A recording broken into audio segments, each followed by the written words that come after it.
Olá, bem-vindos a mais uma conversa aqui no Destilando Livros. Hoje, a gente encara uma pergunta daquelas, né?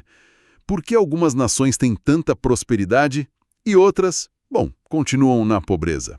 É uma pergunta central, sem dúvida. E para investigar isso, a gente tem um caso que é quase inacreditável: as Coreias. Pensa só na história dos irmãos Hwang Pyong-won. Em 1950, a guerra separa os dois. Um, médico, é levado à força para o norte. Nossa! O outro, farmacêutico, fica no sul. 50 anos depois, eles se reencontram em Seul, em 2000. E o que eles veem? Vidas totalmente opostas. Destinos que, assim, foram definidos não por eles, mas pelo sistema de cada lado. É uma história muito forte, né? Porque ela ilustra de um jeito muito pessoal o argumento central do livro Por que as Nações Fracassam. E o mais interessante, ou talvez trágico, é que essa divisão toda é recente, sabe? Sim, isso que é impressionante. Não é algo de séculos atrás. Não mesmo. Foi só depois da Segunda Guerra Mundial que a Coreia foi partida ali no paralelo 38. Antes disso, Norte e Sul eram a mesma coisa. Mesma história, mesma cultura, mesma língua. Exato.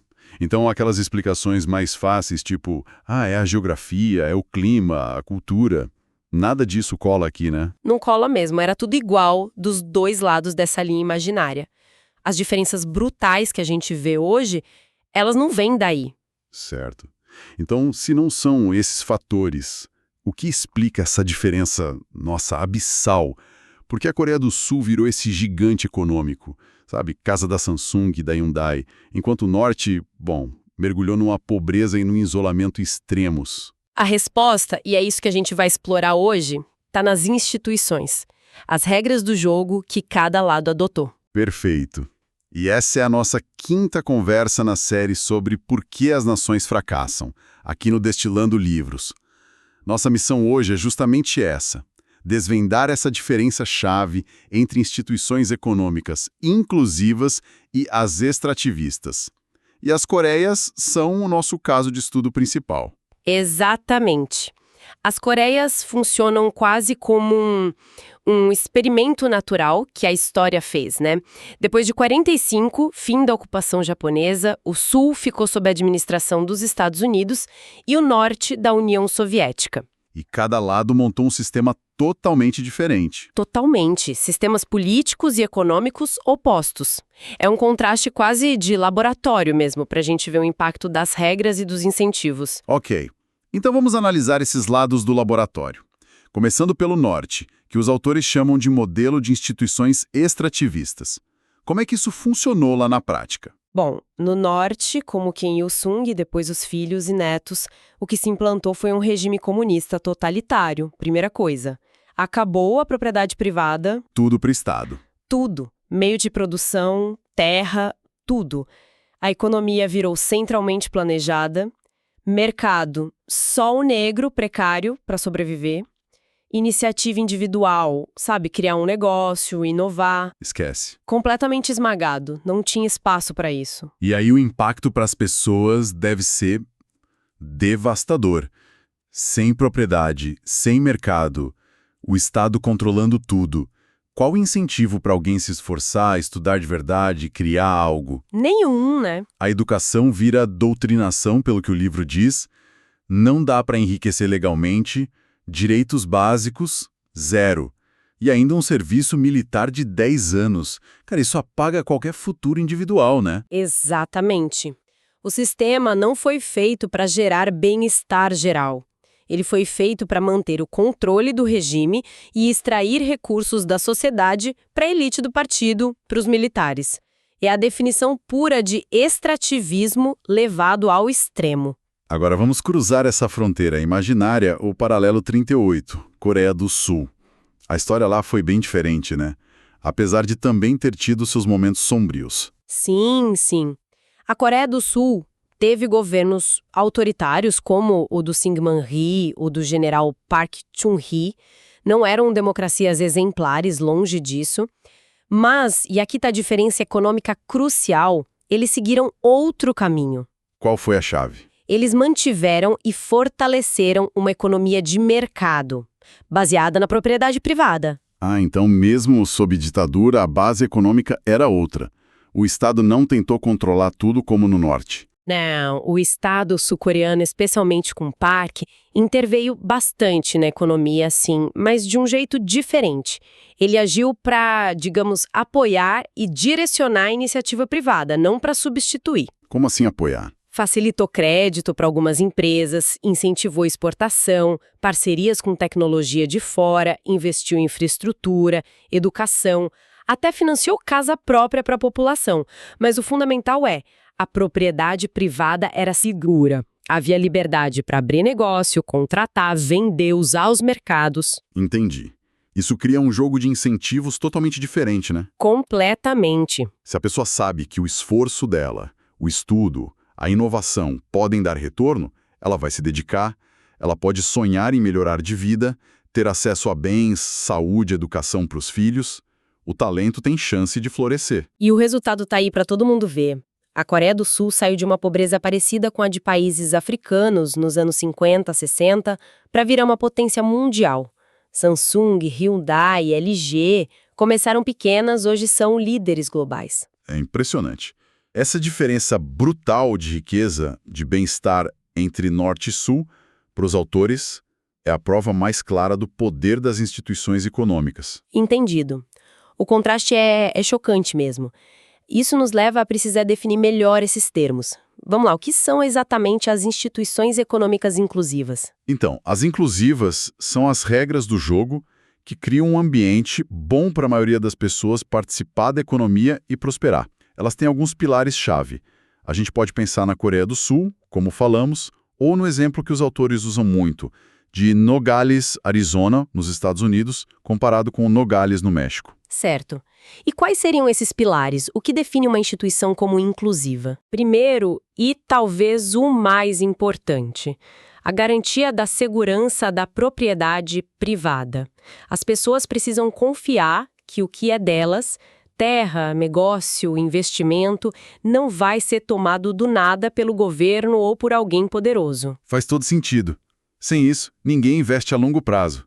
Qual o próximo? Segundo, um sistema jurídico imparcial. O famoso Estado de Direito, né? As leis valem para todos, são aplicadas de forma justa, previsível, contratos são cumpridos, disputas resolvidas sem favorecimento. Isso diminui a incerteza, o custo de fazer negócio. Ok. Propriedade segura, leis justas. Que mais? Terceiro, o Estado fornecer serviços públicos essenciais. Isso ajuda todo mundo a participar da economia. Inclui infraestrutura básica, estrada, energia, comunicação, mas também saúde pública e, muito importante, educação. População educada e saudável é a base para inovar e produzir mais. Nogales, Arizona, com boas escolas e saúde, é bem diferente de Nogales, Sonora nesse ponto. Entendi. E o último pilar deve ter a ver com oportunidade, imagina. Exatamente. O quarto é criar uma igualdade de oportunidades, um level playing field, um campo de jogo nivelado.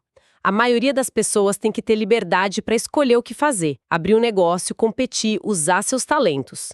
As barreiras para entrar nos setores da economia têm que ser baixas. É isso que faz os mercados funcionarem bem e a inovação surgir de tudo quanto é canto. Isso, são essas instituições juntas, propriedade segura, leis justas, serviços e oportunidades que criam um ambiente para a prosperidade. Entendi. Elas que ligam os motores da prosperidade. Exato, elas alimentam os motores. Mercados que funcionam bem, alocam recursos direito, a segurança da propriedade e a competição incentivam a investir em tecnologia, em inovação. Pensa nas patentes nos Estados Unidos, que protegeram inventores como Thomas Edison, que veio de baixo, né, e geraram progresso. E a educação acessível mobiliza o talento de todo mundo. É verdade. Quantos Bill Gates, quantos Steve Jobs não devem estar perdidos por aí, em lugares como Congo, Haiti, só por falta de escola e de um sistema que deixa as ideias deles irem para frente. É uma reflexão dura, né? Sobre o potencial que se perde. Demais. Agora, vamos virar a moeda. Instituições econômicas extrativistas. O nome já diz tudo, né? Extrair. Exatamente, a ideia é essa. Tirar algo Elas são o oposto das inclusivas. Não são feitas para criar prosperidade para muita gente, mas sim para permitir que uma elite, seja ela quem for, colonial, política, econômica, extraia riqueza e renda do resto da sociedade para ela mesma. Exemplos não faltam, infelizmente. Não mesmo. A Coreia do Norte, que a gente já falou, o colonialismo europeu na América Latina, na África, a escravidão em Barbados, que o livro cita, muitos regimes autoritários hoje em dia. E como elas funcionam? Quais as características? Se as inclusivas têm aqueles 4 pilares, o que define as extrativistas? Basicamente, elas fazem o contrário. A propriedade privada não é segura para a maioria. Pode ser tomada, taxada demais. O sistema legal é torto, protege a elite, vira ferramenta de controle. Os serviços públicos são ruins ou não existem para o povão, mas a elite tem acesso. E, crucial, tem muita barreira para entrar nas atividades que dão dinheiro, que ficam reservadas para a elite e seus amigos, e muitas vezes usam a força mesmo, trabalho forçado, escravidão. Os exemplos históricos que as fontes dão são muito claros nisso. O colonialismo espanhol na América Latina é um caso clássico, né? Nossa, muito! A estratégia do Pizarro no Peru é o retrato do extrativismo. Primeiro, pega o líder, o Atahualpa, exige um resgate absurdo em ouro e prata. Depois desmonta a sociedade indígena para tirar um máximo de recurso para a Espanha e para os colonos. Tomaram as terras, controlaram o comércio. E impuseram trabalho forçado, como a mita. A mita, aquele sistema horrível das minas, né? Principalmente Potosí na Bolívia. Isso, condições brutais, era um sistema feito só para tirar prata o mais rápido e barato possível para os espanhóis, não importava a vida dos indígenas, e esse modelo extrativista, com ajustes, continuou na América Latina por séculos, mesmo depois da independência. As fontes também falam do México, tanto na época do Porfírio Dias, quanto mais recentemente com o Carlos Slim. Parece que esse padrão da elite usando o poder para extrair riqueza não parou. É um padrão persistente. O regime do Porfírio Dias, fim do século XIX, começo do XX, é um exemplo de crescimento com extrativismo. Teve modernização, teve crescimento, mas tudo concentrado numa elite ligada a ele. Muitas vezes tirando terra de camponês, de indígena, como os yaquis de Sonora, que foram massacrados e mandados como escravos para Yucatán. A riqueza não era dividida. E o Carlos Slim com a Telmex? Como entra nisso? O livro argumenta que a fortuna dele foi muito facilitada por um ambiente institucional ainda extrativista no México. Depois da privatização da Telmex, ele comprou a empresa, que era um monopólio estatal de telefone, em condições muito boas, por causa das conexões políticas com o presidente Salinas na época. Mas não foi só a compra, né? Não. O mais importante foi como ele usou o sistema legal mexicano, especialmente o recurso de amparo, para bloquear por anos qualquer tentativa de regular o setor ou deixar concorrentes entrarem. Entendi. O amparo, que devia proteger o cidadão do Estado, foi usado para proteger um monopólio privado e tirar mais dinheiro dos consumidores. Que distorção. Exatamente. E o livro compara isso com a experiência do Slim nos Estados Unidos quando ele comprou a Compulsar, tentou mais táticas agressivas, violando contratos e foi processado. Perdeu e pagou multa. As instituições americanas, mesmo não sendo perfeitas, se mostraram mais inclusivas ali, com leis mais fortes contra esse tipo de coisa. Não tinha um amparo para blindar ele assim. Essa comparação deixa tudo muito claro.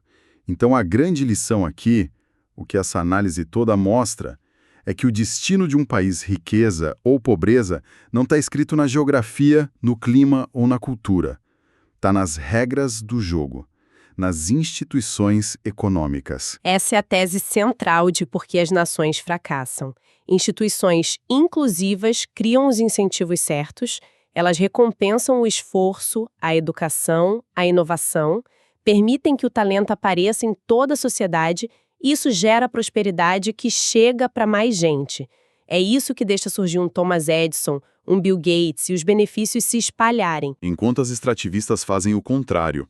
Recompensam a conexão política, a força, a habilidade de bloquear os outros e tirar riqueza para si.